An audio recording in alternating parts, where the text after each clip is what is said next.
السلام عليكم ورحمة الله وبركاته. ازيكم بناتي واخواتي، عاملين ايه؟ يا رب تكونوا بخير. معاكم هناء من قناة عالم هناء للخرز، شغل الهاند ميد فيها كل ما يخص الخرز. اللهم بارك، عدينا ال90 موديل على القناة، عقبال ال100 وال1000 يا رب، اللهم امين.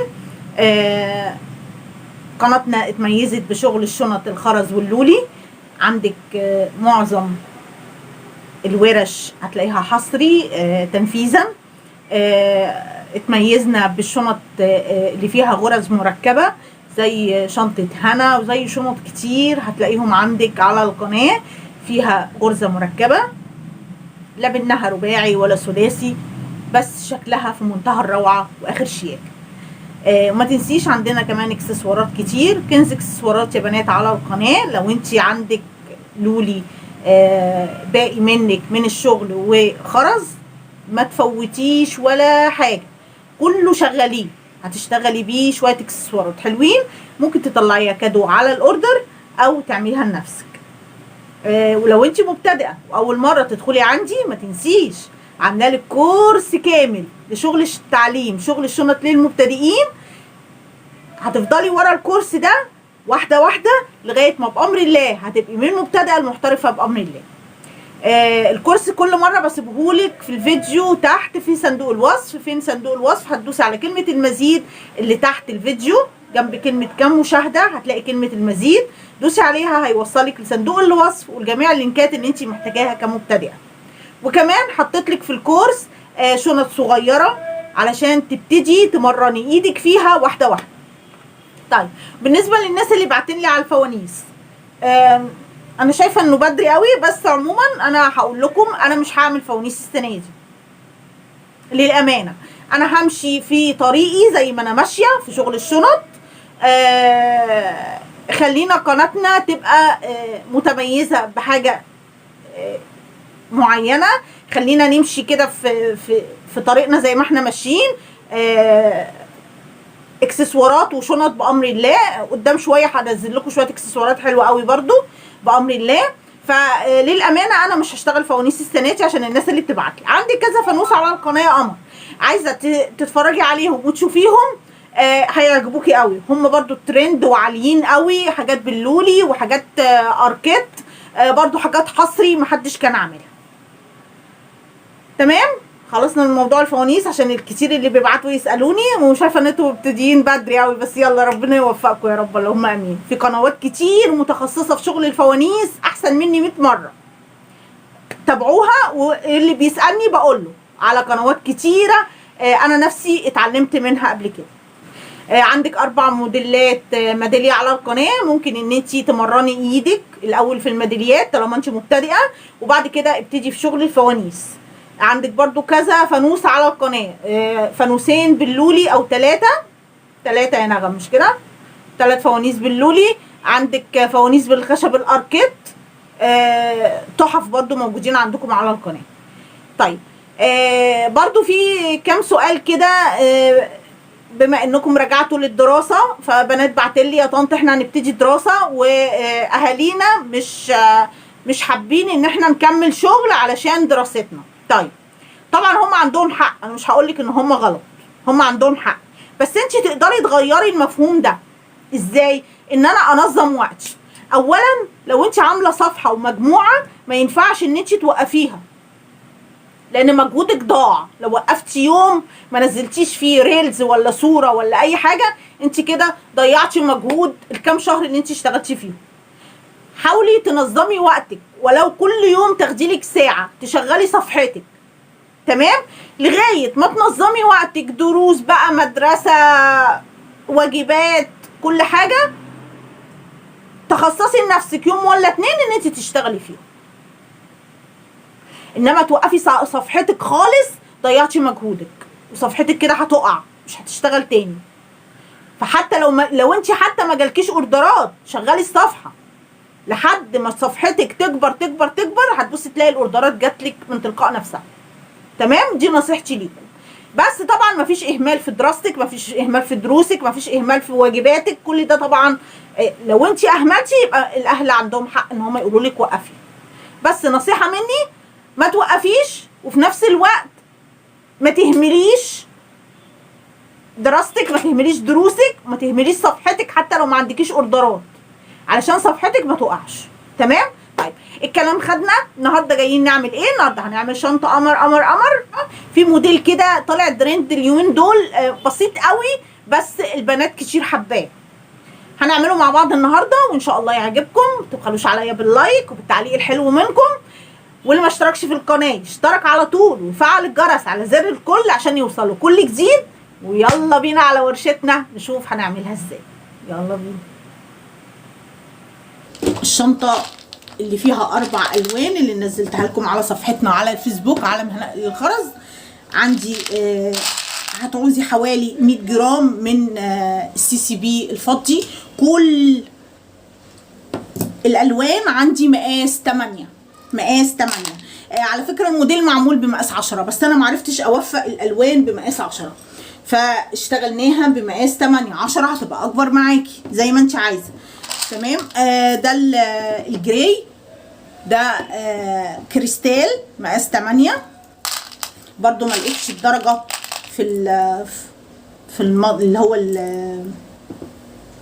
ده كريستال شفاف مفيش في المط. اللولي مقاس 8 ده اوف وايت، وكمان الاسود لولي مقاس 8 كله بلاستيك. تمام. خيط مقاس 60 والمقص والبنز بتاعك وعلى خيط اللي هنبتدي لان ده باترون وهياخد معانا وقت. وابتدي معايا يا قمر الشنطه.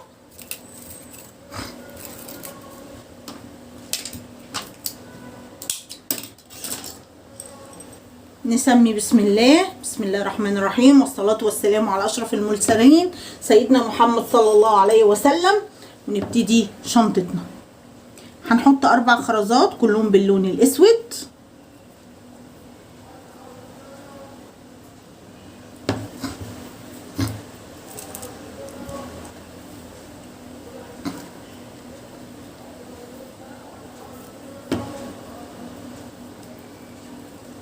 نرجع كده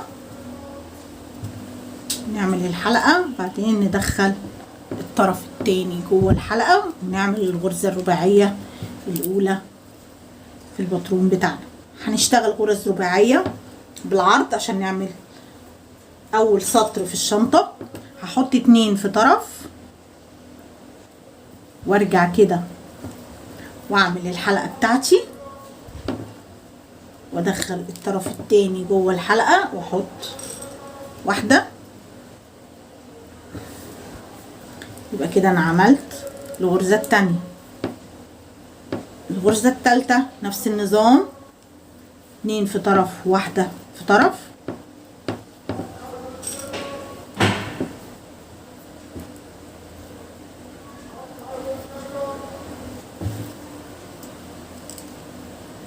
واحدة في الطرف التاني ادي تالت غرزة. هفضل اشتغل 2 في طرف واحدة في طرف باللون الاسود.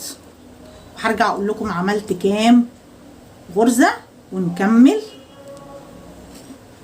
الباترون بتاعنا. كملتهم 13 غرزة كلهم باللون الاسود بس. تمام. هنا بقى هيبقى في تغيير في الالوان. الغرزة ال 14 هتحطي فضي اسود فضي اسود والناحية التانية اسود.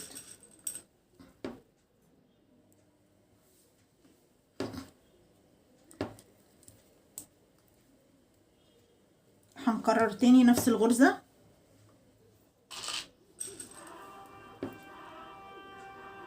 فضي اسود والناحية التانية اسود.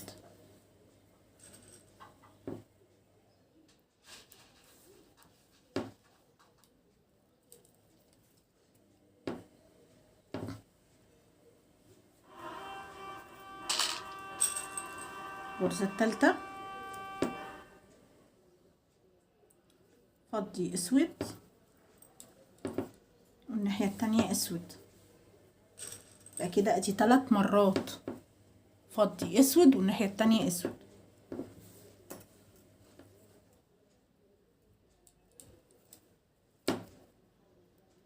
تمام. المرة الرابعة هتحطي كله في طرف الخيط من تحت. انا عايزة الفضي ده فوق. تمام. طيب هعملها ازاي؟ هحط 2 اسود وواحدة فضي، 2 اسود وواحدة فضي.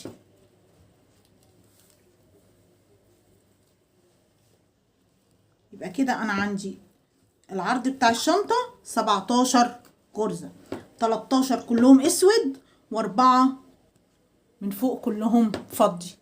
السطر اللي وراه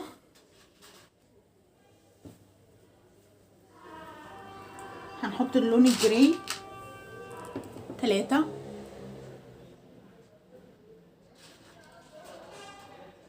انا في الجراي ده مش عايزة اربط، ان هو النوع كريستال بيبان اصغر من اللولي اللي احنا بنستخدمه، فلو شديت الشنطة معايا هتكشكش شوية، فانا مش عايزة اعمل كده، عايزة الجراي ده يبقى براحته. فهعمل ايه؟ هبدل الخيط في الجراي اللي انا بشتغل فيه. 3 جراي وبعدين 2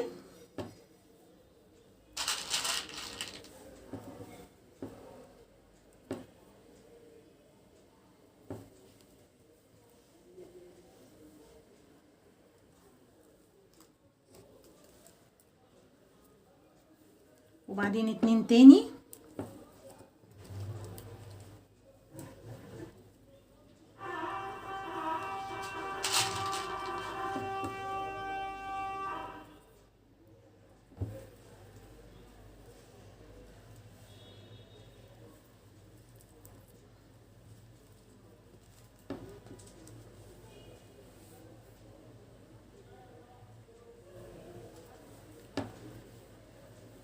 الغرزة الرابعة جراي فضي،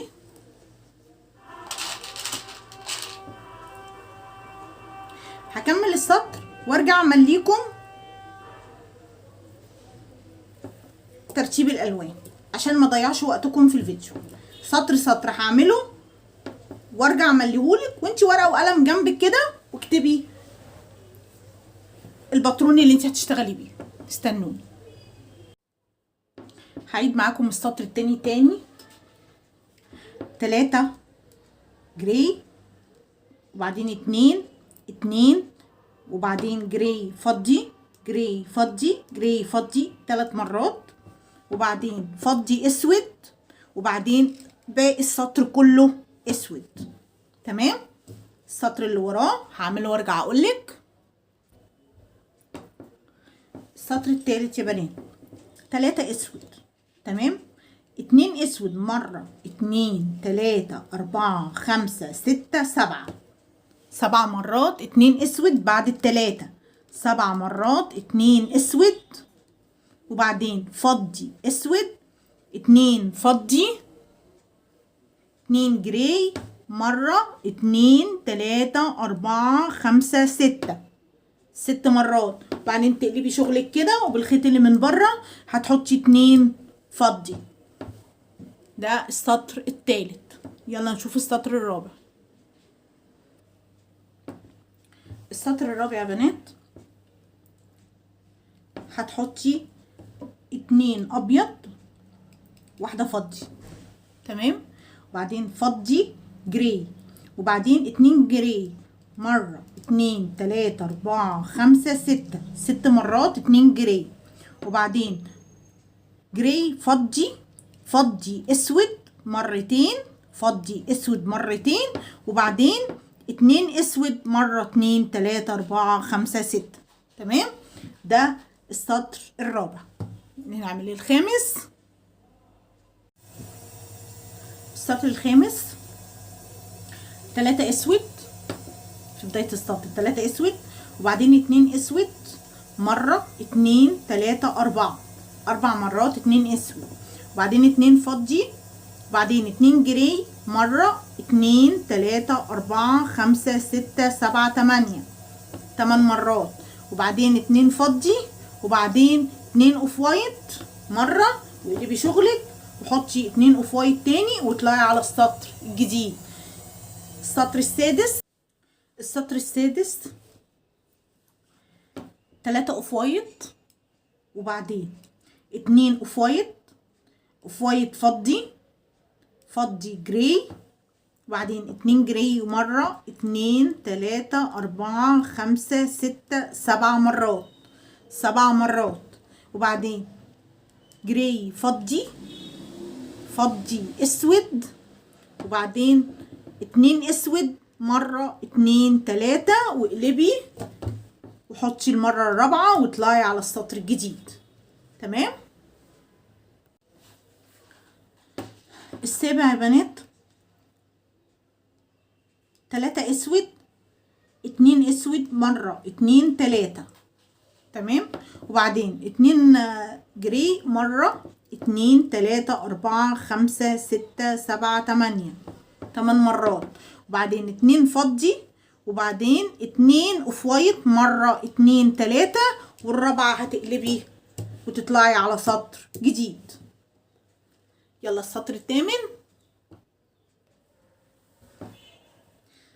الثامن يا بنات 3 اوف وايت، وبعدين 2 اوف وايت مرة، 2 3، وبعدين اوف وايت فضي مرتين، اوف وايت فضي. تمام. وبعدين فضي جراي مرة، 2 3 مرات، وبعدين 2 جراي مرة، 2 3 مرات، وبعدين جراي فضي اسود، 2 اسود مرة، 2، واقلبي شغلك واعملي المرة التالتة 3 مرات اسود وتطلعي على السطر التاسع، سطر جديد.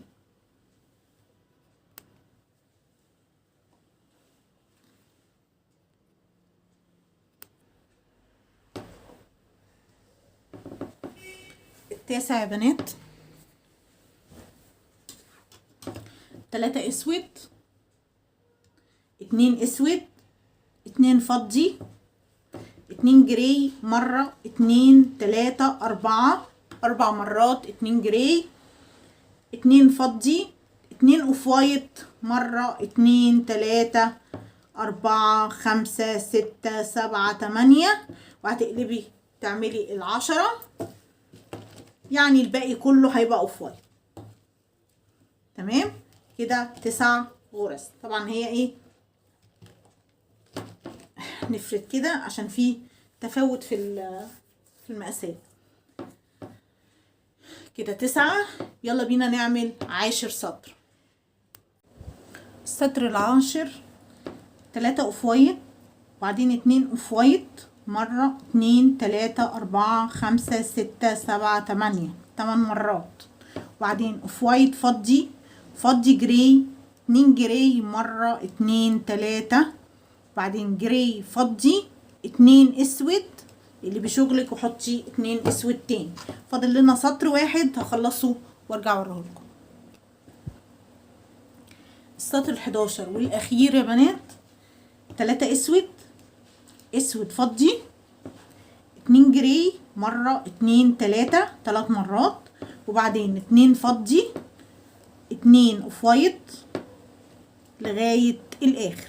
تمام. شايفين الحركة اللي انا بعملها دي اللي انا علمتها لكم لما تيجي تقروا باترون عشان تعرفي انت هتشتغلي ازاي. اول واحدة بتقريها ال3 اللي فوق، وبعدين اي غرزة بعد كده شايفين الحركة اللي بالجنب دي اسود فضي، 2 جراي مرة، 2 3، 2 فضي، وبعدين 2 اوف وايت مرة، 2 3 4 5 6 7 8 9 10، والغرزة ال11 بتقلبي، وطبعا دي اخر غرزة فانت حرة عايزة تشتغليها كده، عايزة تقلبي وتشتغليها انت حرة.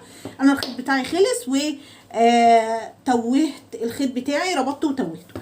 القطعة دي هتعملي منها 2 امام وخلف، وان شاء الله في الجزء التاني هنكمل مع بعض ونشوف هنعمل ايه في شنطتنا. وبكده الجزء الاول بتاعنا خلص. اتمنى بقى يكون عجبكم، يكون الشرح بسيط وسهل عليكم. ما تبخلوش عليا باللايك وبالتعليق الحلو منكم. ما اشتركش في القناه يا بنات يشترك ويفعل الجرس على كلمه الكل عشان يوصلوا كل جديد. واشوفكم على خير، والسلام عليكم ورحمه الله وبركاته.